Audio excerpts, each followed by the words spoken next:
Councilmember Evans-Shabazz. Thank you, Mayor. You know, the last thing that I want to do is sit in this chair and encumber my district and the city with fees. But trash and illegal dumping in my district is just phenomenal. And so I'll be using my district's service funds to create a hot team. I think they have one in District K, so that we can address this illegal dumping. And certainly I would love for the funds to come from another source, but that has not been created. And I want to say something to the point of Vice Mayor Pro Tem when she said the services will not be improved, but certainly they could be impacted greatly from the mayor's comments regarding the loss of personnel. And so that's what really, really strikes me, because the personnel could greatly impact my district. And certainly there are a lot of African American and Latino people that work in solid waste and other areas of the city. And so for that reason, here again, it's really a tough choice, but certainly I do not want people to lose their jobs, which could certainly impact not only them personally, but the economics of the city. And so for that reason, I am going to support this fee. Thank you.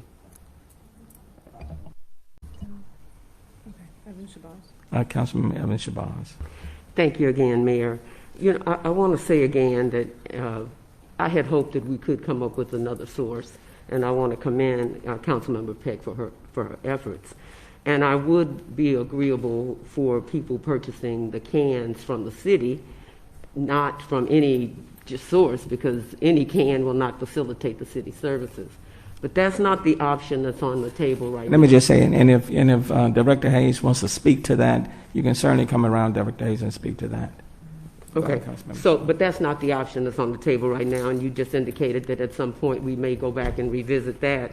But I want to get a point of clarification to the comments by my colleague, Councilmember Pollard. It is true that the cans came from the general fund, but it's my understanding that without this fee, we will continue to encumber the general fund, which will again impact personnel and other services. So just as a point of clarification, there's no doubt that the taxpayers have paid for it through the general fund, but we need to change that so that we do not end up in a situation where we are losing personnel and city services. Right. So could you... Councilmember Evans-Shabazz. Thank you, Mayor. Again, I want to express my condolences to Councilmember Knox. I am so very glad that he allowed us to participate. It was something to see with the social distancing in that huge church, but it let us see not just a police officer, but a hero.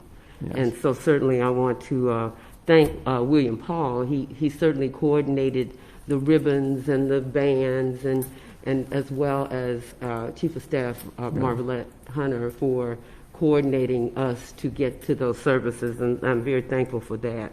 I want to say again, the 17,000 on the website this morning, there are 1,593 properties in District D, and I'm told that the system can only take 1,000 at a time. So I just want to encourage people to keep trying, keep trying. You will eventually get in, hopefully, so that we can take care of that need.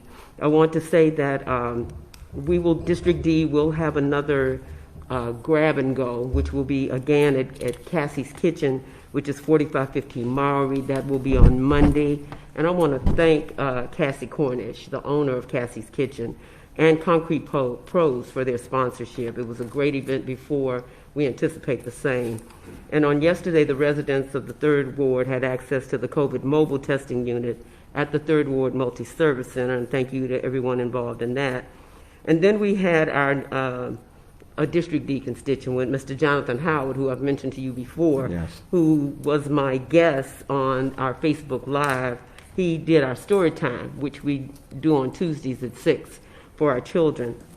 And that always goes so well, and it's such a fun event. And then we are excited that HISD is offering paid internships to all HISD students and alumni ages 16 through college. These are paid tutoring opportunities with the Houston Independent School District, and the priority deadline is May 25th, so please spread the word and apply today. And again, the GLO is starting to accepting applications for homeowner assistance program in the city of Houston for those that were affected by Hurricane Harvey. Thank you to Harris County Public Health for compiling a list of resources for food assistance for our neighbors. And thanks for this valuable resource, and for more information, go to @Harris County Public Health, Texas. And here again, I want to express my condolences to the Edwards family, whose services were on last week. I certainly want to lift up my colleague, Councilmember Letitia Plummer, for her speedy recovery. And I have to say this, I have to thank you, Mayor, for coordinating us to the testing site. I was very apprehensive. You know, you've heard all of these things about how it's going to hurt and it's all of this. I had a great experience. It flowed, it was flawless, there was no human contact.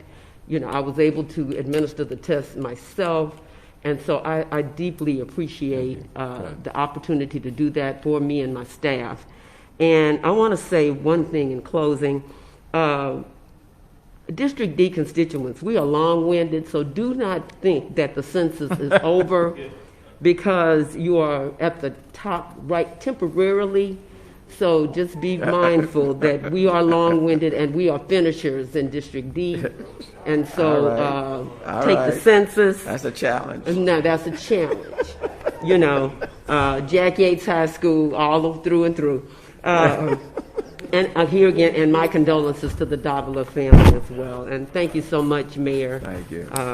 For everything that you've done to help us with the PPE. And we continue to provide that for the constituents. And I thank you so very much for your leadership. Thank you. Thank you.